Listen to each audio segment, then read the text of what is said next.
Il se passe dans la vie politique tant d'événements inattendus, bizarres, que la Guinée paraît fumer la moquette. Chez les GG, la politique, vie de société, les grandes gueules, pour l'intérêt de la Guinée. Merci à vous qui nous rejoignez du côté de Bambou FM à Farana. Évidemment, vous nous écoutez sur cette radio. Très nombreux également à nous suivre sur Facebook désormais. Vous avez la possibilité de regarder cette émission évidemment à live sur Facebook. Merci à vous tous. À l'international, à la une, les opposants à une nouvelle constitution qui offrirait donc la possibilité au président Condé de s'octroyer un mandat de plus à la tête de la Guinée se mobilisaient hier à nouveau donc à Conakry et dans certaines villes du pays. Ils n'attendent guère de relâcher donc la pression tant que soutiennent-ils le camp présidentiel n'aura pas renoncé à son projet de changement constitutionnel. Dans l'ensemble, la marche d'hier qui a enregistré donc le retour de leaders de la coordination du FNDC qui viennent de passer donc plus d'un mois en prison et qui sont toujours en proie à des ennuis judiciaires s'est déroulé donc sans aucun incident. Comment a-t-il vécu donc son arrestation et son incarcération? Quel regard porte-t-il sur le procès intenté contre eux? Comment envisage-t-il la suite du combat engagé pour barrer donc la route à un troisième mandat? Badra Koné, président du Conseil national des jeunes de l'UFR, vice-maire de la commune de Matam, voilà, il sera avec nous dans un instant seulement sur Radio Espace Guinée.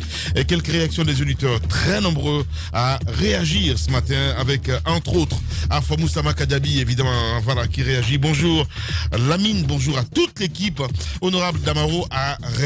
Pour satisfaire celui d'Alain et Sidia Touré, il faut nommer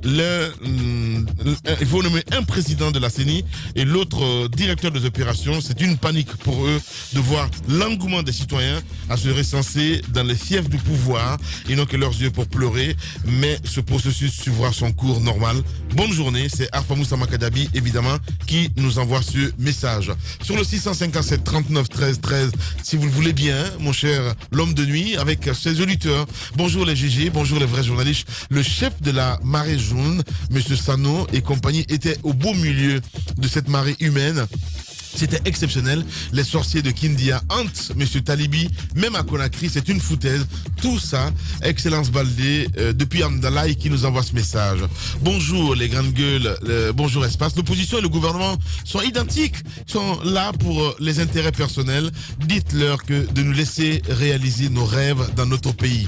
Voilà, c'est l'auditeur qui nous envoie ce message. Un autre, malheureusement, qui n'est pas signé. Bonjour, intéressez-vous aux policiers de la route Niger-Madina.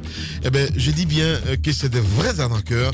Ils se comportent comme des douaniers et même les motos ne sont pas épargnées pour les retirer de l'argent. S'ils te voient avec un petit colis qui n'atteint même pas 2 kilogrammes, où va ce pays? Il se pose la question. C'est Kierno Mamadou Saliou du Ria Diallo qui nous envoie ce message. Sinani aussi qui nous écrit sur le 657 39 13 13. Si vous le faites là, évidemment, je vais lire vos messages. Voilà, c'est aussi simple que ça. Mais que Dieu maudisse les ministres qui font semblant d'être avec le président, choqués sur cette question d'électricité après les efforts du chef de l'État. Voilà, donc sinon cet autre aussi qui nous écrit: salut les GG, reconnaître son échec est une mission et un acte de sagesse. Nous ne voulons plus les paroles mais plutôt les actes. Les Guinéens rêvent mieux que ça. Du Messie d'Amami depuis Cancan qui nous écrit ce matin. Prince, si l'invité peut s'installer, ça serait super intéressant. Bonjour les grandes gueules, c'est Ali à Konsoba.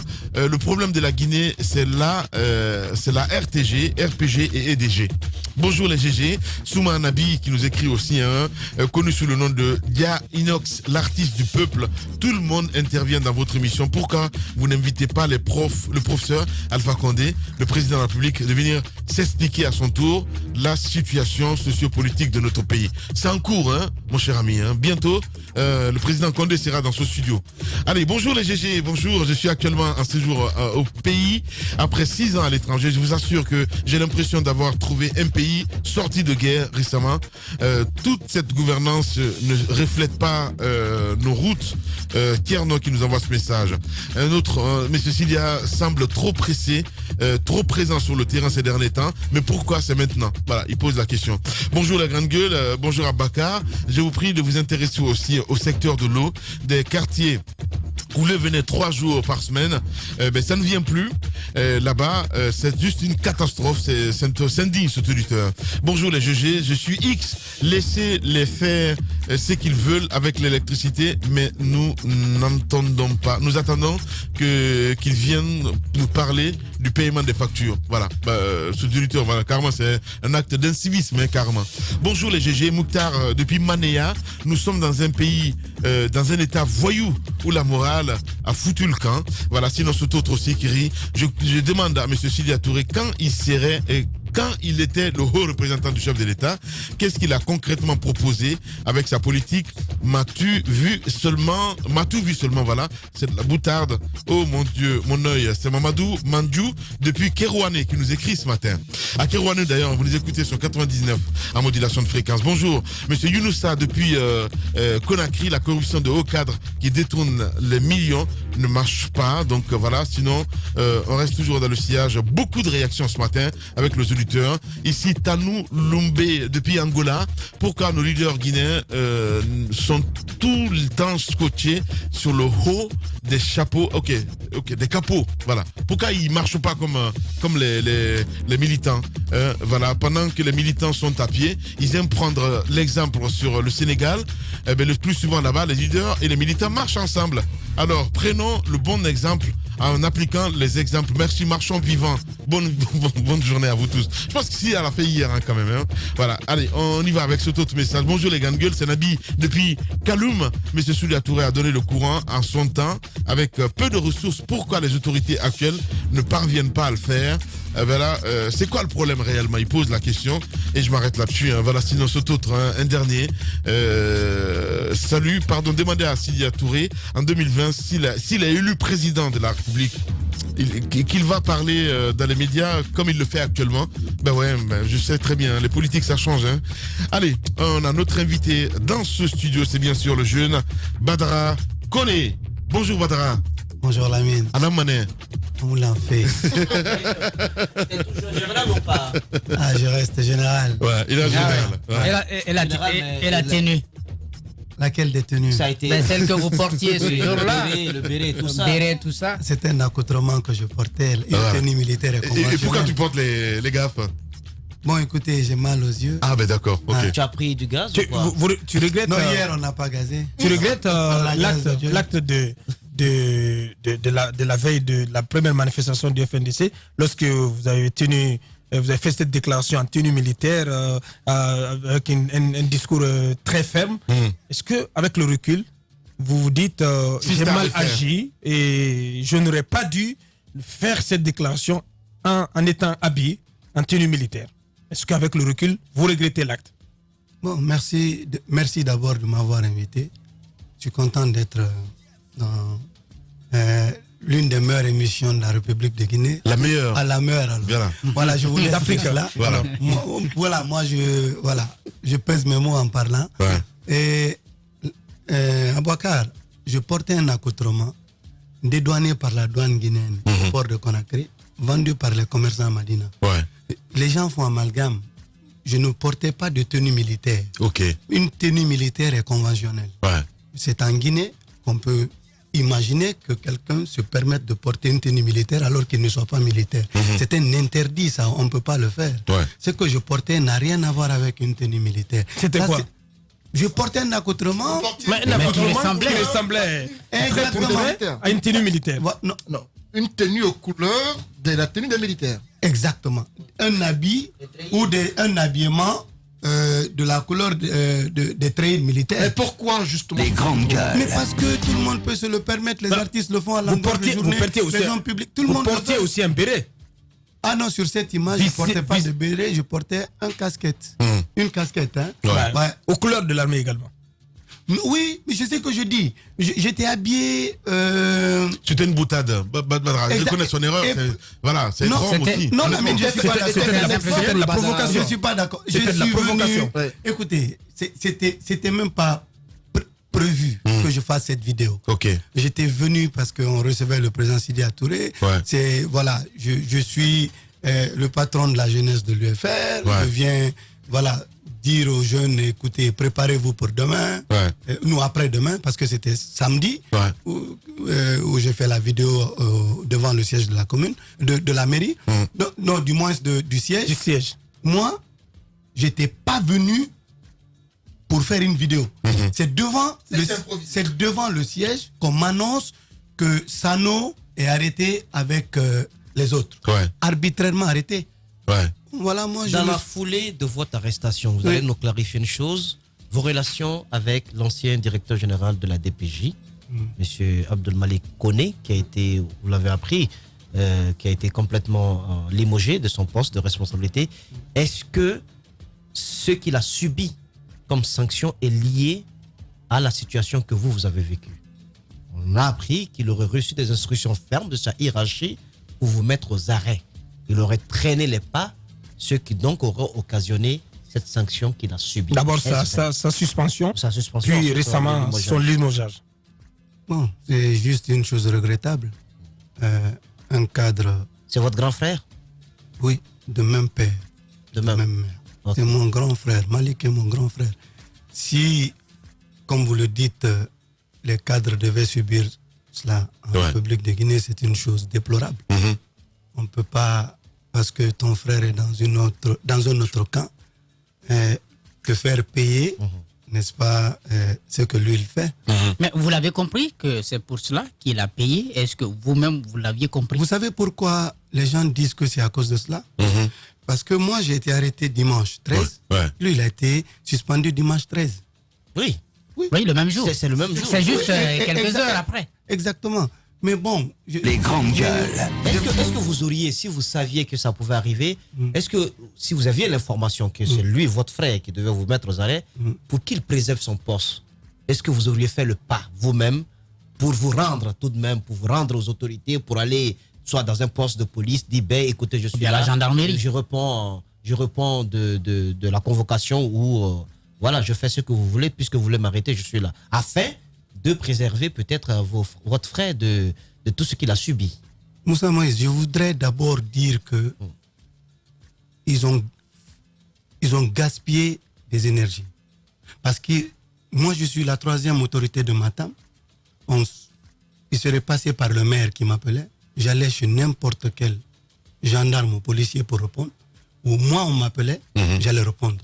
Ils n'avaient pas besoin de faire tout le bruit qui a été fait à cause du simple fait de venir m'arrêter. Quand on m'a amené à la gendarmerie, je suis descendu de leur pick-up. J'ai regardé Bala. J'ai dit, Bala, tout ça pour moi, seulement m'arrêter. Il m'a regardé, il a ri lui-même. Parce que c'était impressionnant. C'était comme l'arrestation de Pablo Escobar. Mais bien entendu, il y avait plus de 25 pick-up de policiers, de gendarmes. Est-ce que c'était pas aussi... Quel tunnel? Les jeunes de Matam, oui, justement. Les grandes gueules. Ah oui, Pablo. Voilà, donc toi, tu n'avais pas de tunnel. Mais en même temps, le message que tu as passé, ça aurait pu créer une certaine insurrection. Un accrochage. D'ailleurs, il y a eu un accrochage entre des jeunes. Non, il y a eu une première tentative. Et les jeunes qui vous soutiennent, bien sûr, auraient réussi donc à repousser les premiers agents qui sont venus sur le terrain. Qui sont venus donc, après, il y a une autre force qui est arrivée et apparemment qui était plus forte que la force que vous disposiez et qui a pu finalement vous emporter.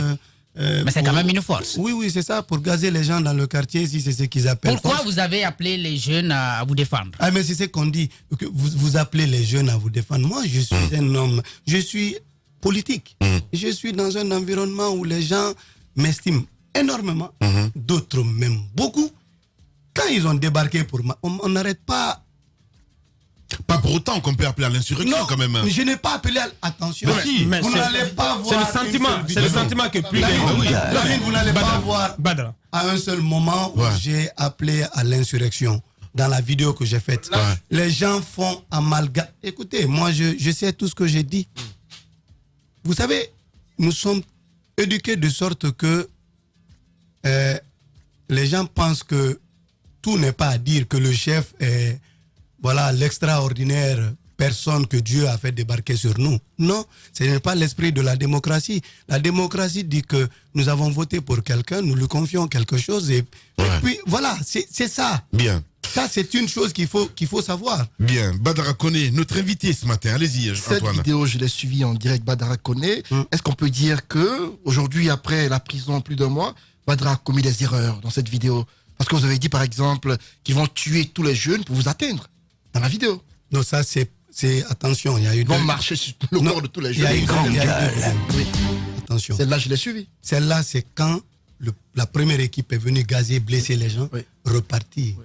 Et avant que la seconde équipe ne revienne, j'ai dit que j'étais là, ils peuvent faire ce qu'ils veulent. Ils vont sûrement tuer beaucoup de personnes avant de m'avoir parce que justement, je ne comprends pas cette façon de venir m'arrêter. Cette forme de communication en tant que leader d'opinion, comment la jugez-vous, comment la comprenez-vous? Et cette forme de débarquer chez moi, à blesser les gens. Vous aurez pu vous rendre après ça? Bien. Oui, mais où? Me rendre où? Je n'ai pas reçu de convocation, je n'ai pas reçu d'appel.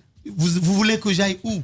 C'est ça aussi, je ne sais même pas quels sont ces gens qui ont débarqué chez moi. Ce que j'en tire, c'est que des gens ont débarqué chez moi, même d'une convocation ou d'une plainte. Bien. Ou du moins, c'est une convocation pour dire, Badra, présentez-vous ici. Allez-y, Abakar. Mais il y a quand même une certaine opinion qui estime que vous avez, de la façon dont vous avez agi ce jour-là, en faisant cette déclaration et en vous habillant en tenue militaire, beaucoup, certaines personnes, certaines mauvaises langues disent que c'était fait à dessein, que vous saviez bien que cet acte allait créer des ennuis à votre frère, Abdul Malik Koné, avec qui vous n'aurez pas eu de bonnes relations ces dernières années. Dites-nous, est-ce que vous prenez cela sous cet angle-là? Est-ce que vous avez agi dans cette intention en vous disant que, même pas forcément pour nuire, mais en vous disant que en le faisant, je peux créer des ennuis à mon frère de là où il est en termes de responsabilité? Est-ce que cela vous a traversé l'esprit? Il faut que les gens dissocient les choses. Moi, j'ai choisi... Il semble qu'avec Koné, vous n'avez pas filé le meurtre des cotons depuis quelques années. Hein? Moi, j'ai fait un choix. Malik a fait un choix.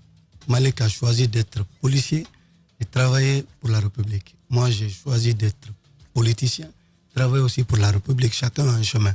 Cela ne veut pas dire que j'ai mon frère qui est ministre ou qui est directeur national de la police ou même directeur de la police judiciaire, que moi je dois abandonner le combat que j'ai amené. C'est deux choses à ne pas confondre. Ça, c'est une première. La seconde chose, je suis éduqué dans une famille où le grand frère reste le grand frère, le petit frère reste le petit frère. Je mets quiconque au défi de me dire que Malik et moi ne sommes pas bien. Malik, c'est mon grand frère. Bien. Ce n'est pas possible. Parlons politique maintenant. C'est pour cela que vous êtes là, Badara Koné. Oui, Moussa, allez-y. Par rapport, d'abord, on a suivi comment est-ce que vous avez été arrêté. Alors, vos conditions d'incarcération, vous avez été amené où en premier lieu? Et est-ce que vous avez été auditionné? Votre avocat était-il là? Qu'est-ce qu'on vous a posé comme question? Est-ce que vous avez été maltraité? Bon, la gendarmerie dans laquelle je suis allé, c'est l'escadron numéro 3. J'avoue que j'ai été très, très maltraité là-bas. Ah oui. Ouais, là-bas, on s'est... Gendarmerie numéro 3, c'est où? L'escadron numéro 3. Okay. On vous a porté des coups? Bon, le premier gars qui est venu et s'est fait devant Bala est venu me tirer, me demander d'être assis par terre. Je dis, mais attends, pourquoi il m'a tiré, il m'a jeté par terre? Incroyable. Je ne sais pas comment il s'appelle, mais c'est fait devant Bala. Il peut le témoigner. Bala Samoura? Oui, c'est fait devant lui. Ouais. Et c'est lui-même qui a intervenu pour que le gars me lâche. Donc ensuite, le gars, le patron de la BR là-bas, m'a amené au violon. Moi, il m'a gardé au violon 2 jours avant qu'on ne m'amène chez le procureur. Chose que j'ai déplorée parce que quand je suis venu, on m'avait mise dans une salle.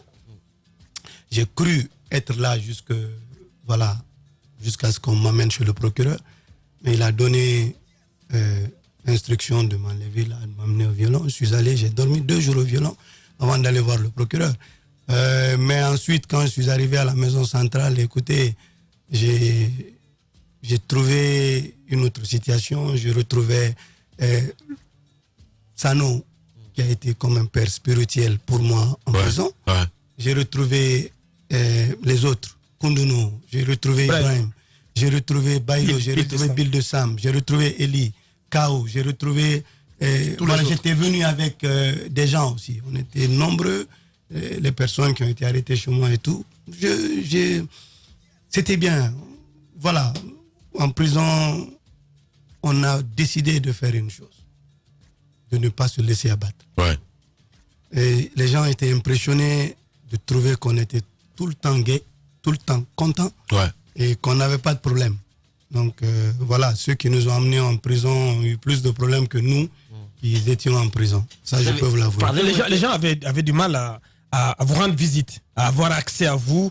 On a vu que même des leaders des partis politiques ont été empêchés d'avoir accès à vos cellules. Comment vous avez vécu tout cela? Et par la suite, on a appris que le ministre Taran s'était rendu quand même en prison, à la prison centrale pour vous rencontrer. Et qu'est-ce qui s'est passé? Est-ce que vous avez discuté avec lui? Est-ce que vous l'avez rencontré? Oui, nous l'avons rencontré, mais on ne voulait pas rencontrer. On ne voulait pas. Mais bon, c'était une surprise totale quand le régisseur a amené une commission pour demander de venir. Mais nous, d'abord, on attendait. On croyait que c'était la communauté internationale qui avait amené les gens et tout ça pour nous rencontrer. Parce que je pense que ces jours-ci, il y avait des gens qui étaient venus en Guinée. À la surprise totale de tous, Sano était parti avec Eli. Ils ont amené les gens nous chercher. Quand on est venu, on a trouvé le ministre là. Le ministre a assis.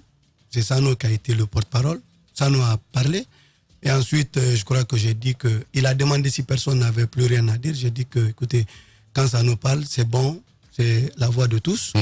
Et puis, il s'est mis à parler. Mais nous, on l'a dit qu'à Moulanfé, on ne va pas reculer. Et voilà notre position. On la tenait comme au début. Alors, on peut revenir maintenant peut-être au procès. On sait qu'en première instance, vous avez été entendu du côté du tribunal de Mafanko. Et à la suite de cela, vous avez été emprisonné. Vous avez écopé d'une peine d'un an d'emprisonnement ferme. Je crois que c'était la plus lourde peine du côté de... 3 ans. J'ai eu 3 ans, mais assorti de 2 ans. Assorti de 2 ans de sursis. C'est ça. C'est-à-dire c'est au même niveau que Sano. C'est ça, oui, exactement. Est-ce que vous avez pris ça comme à la hauteur de ce qu'on vous reprochait? Comment vous avez compris en tout cas ce procès-là qui a été intenté contre vous? Cette sentence. De la façon dont on m'a arrêté, je n'étais pas surpris d'être condamné même à 10 ans. Vous étiez préparé, à passer plus de temps en prison? Non, dans mon esprit, je savais qu'ils ne me feront pas cadeau. Ils ne vont pas faire tout ça pour venir s'arrêter devant moi et dire écoute, ne refais plus, ça va à la maison.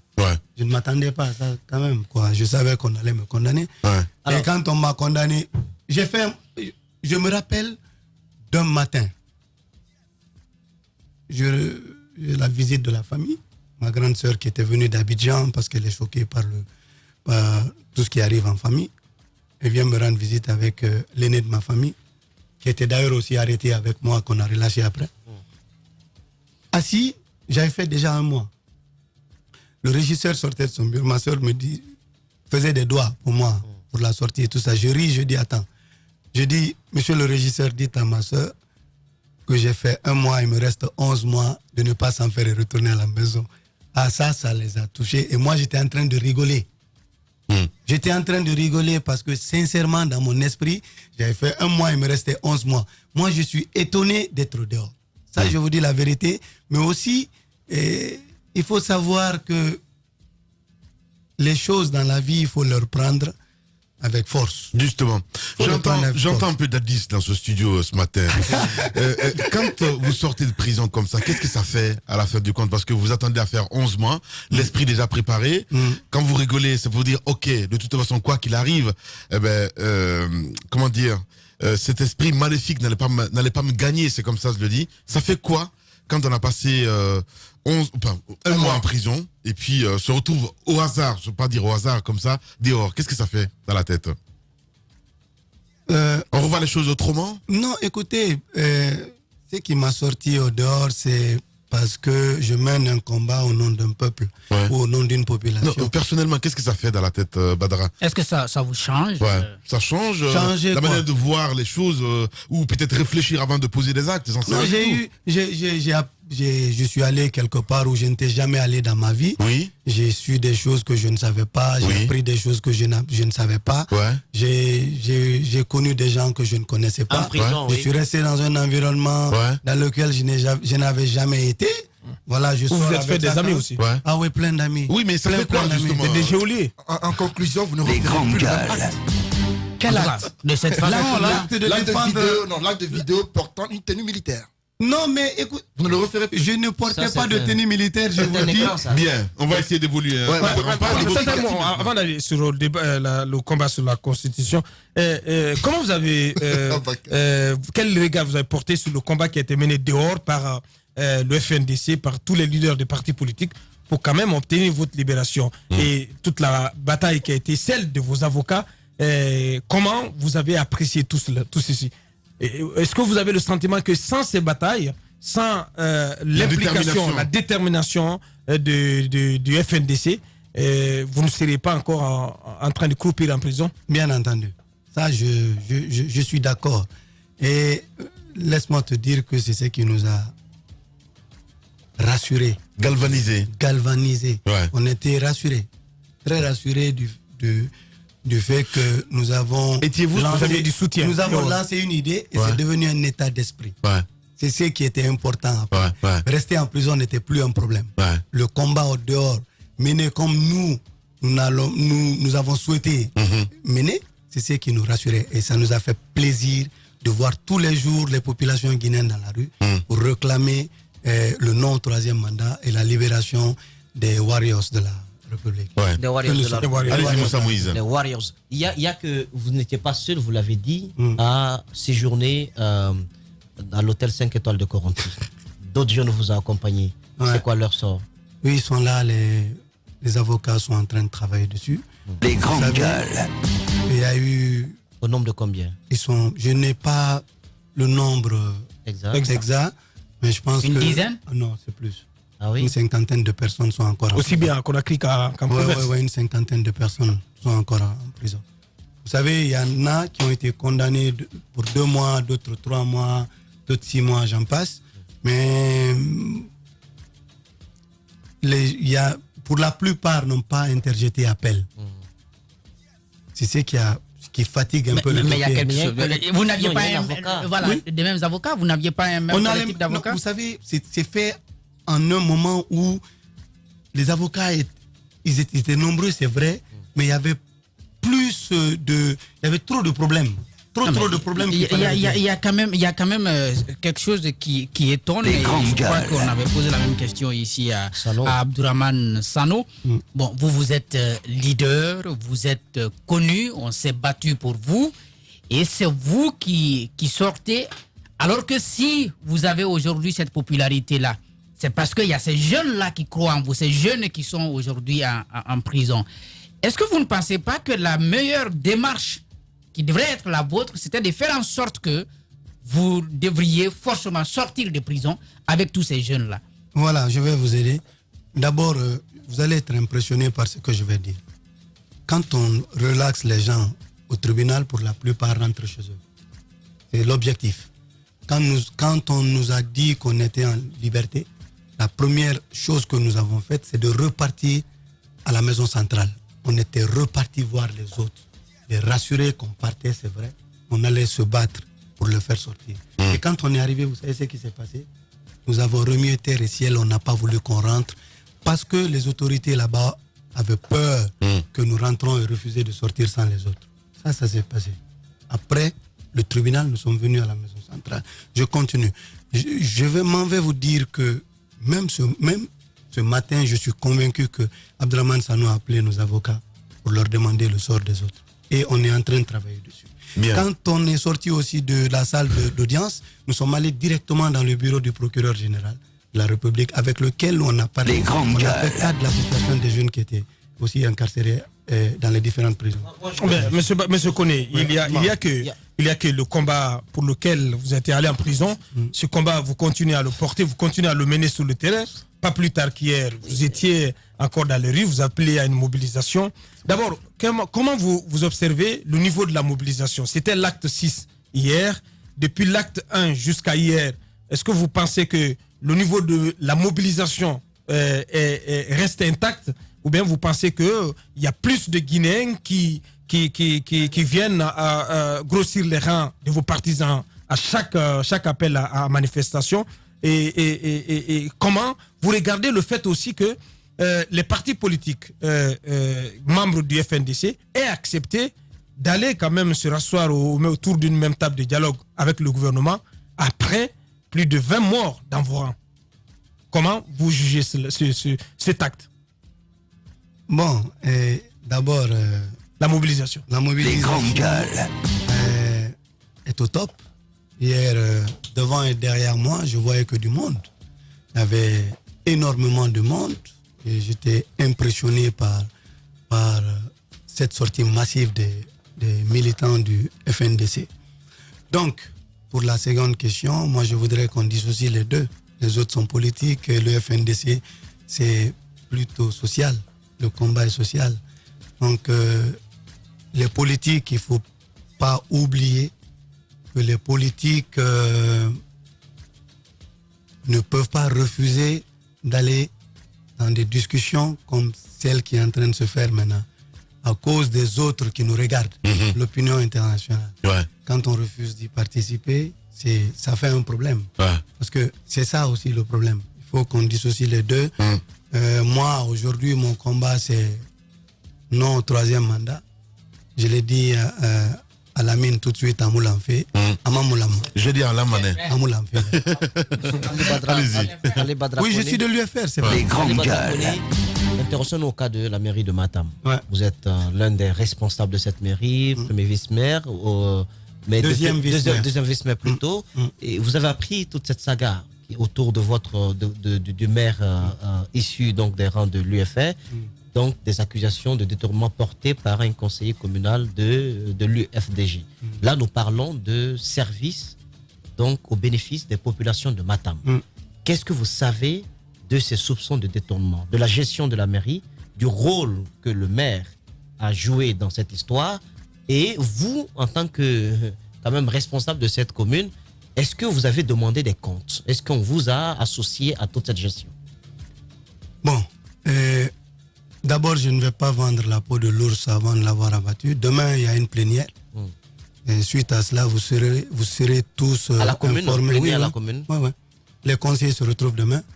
Et Inch'Allah, nous allons statuer sur le cas. Mais Inch'Allah, il faut que ce matin, vous nous dites, est-ce que vous êtes de près ou de loin mêlé à cette gestion, jugée calamiteuse par celui qui porte ces accusations? Mais écoutez, je vous viens il avait déjà dit ici qu'il était gêné. Non, je viens de vous dire. Il avait dit qu'il n'était pas concerné, il n'était pas associé à la gestion du maire Sako. Je n'ai pas dit que je n'étais pas associé à la gestion. Je sais que j'ai dit. Non, nous avons des bandes sonores ici. Non, je répète. Bien. Lamine, je répète. Badara. J'ai dit. Nous avons les éléments sonores ici. Oui. Vous n'allez pas dire une chose et son contraire. Non, si. Voilà, allez-y. Écoutez, j'ai dit que je n'étais pas associé aux prises de décision. C'est ce qui m'a été posé comme question. Oui. Ouais, c'est ce que j'ai répondu. Vous n'êtes pas associé aux prises de décision? Aux prises de décision, c'est ce que j'ai répondu. Et que vous étiez gêné? C'est-à-dire gêné par tout ce que ce problème soulève. Non, c'est vous qui m'avez dit, vous venez d'arriver et tout ça. J'avais dit que je n'avais pas compris la question. Mais comment vous voyez, comment vous comprenez le fonctionnement de la mairie réellement? C'est quoi votre regard sur ce fonctionnement? Est-ce que, selon vous, ce maire, il s'est entouré par un groupe de personnes avec parce que c'est quand même une honte du côté de l'UFR et qui fait dans la gestion parce que je pense que c'est la seule mairie que l'UFR contrôle. Mais justement. Oui. Écoute, à Matam, les tâches sont reparties. Moi, je suis celui qui s'occupe, ou du moins le président de la commission assainissement et environnement. Les autres vice-maires aussi s'occupent de d'autres commissions. Voilà, en commission, nous travaillons. Chaque commission travaille. Maintenant, ce qui a été dit concerne surtout le maire et la commission finance. Ce qui va être fait demain, c'est de nous retrouver et statuer sur le problème. Vous savez que l'image de votre parti politique est en jeu quelque part. Oui, je ne suis pas contre ce que vous dites. On ne peut pas promouvoir quand même la bonne gouvernance, crier que le régime actuel a fait dans la corruption, dans le détournement, et avoir un maire issu de vos rangs qui ferait la même chose. Je dis ferait parce que on attend de voir ce que l'enquête qui est en cours va donner. Mais je sais aussi que Sidia Touré, le président du parti, a dû vous recadrer un peu lors de votre dernière sortie. Ça, je le sais. Justement. Oui. Ça se sent. Pourquoi vous abordez ce sujet avec des pincettes, comme si vous marchiez sur des œufs? Justement. Je comprends bien. Mais Moussa Moïse. Mais on l'a fait. Hein. Il faut que vous dites la vérité. Moussa Moïse. Ça sent un recadrage. Moussa Moïse. Oui. S'il y a une chose que je peux te dire ce matin. Ouais. Tu n'as jamais parlé avec le président Sidya Touré? Non, pas de ça. Du tout? Non, pas de ça. On n'a pas parlé de ça. Badara. Non, Lamine, je te regarde. Non, mais c'est On trop a gros. appris qu'il vous a passé un Quand même. savon. Ben non. Ah Badara. bon? Bah oui. Waouh. Bah oui. Mais je suis étonné. Ah ben écoutez, Badara. Vous savez, je vais vous dire une chose. Ouais. Moussa, tu seras à l'aise. Je dis, tout accusé est présumé innocent jusqu'à la preuve de sa culpabilité. Oui. On a dit une chose que le maire a fait.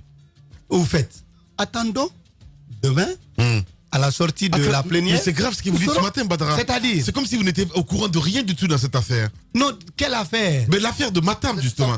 Attendez, on va essayer de le rafraîchir la mémoire parce que nous avons des bandes sonores ici. Ok. Écoute.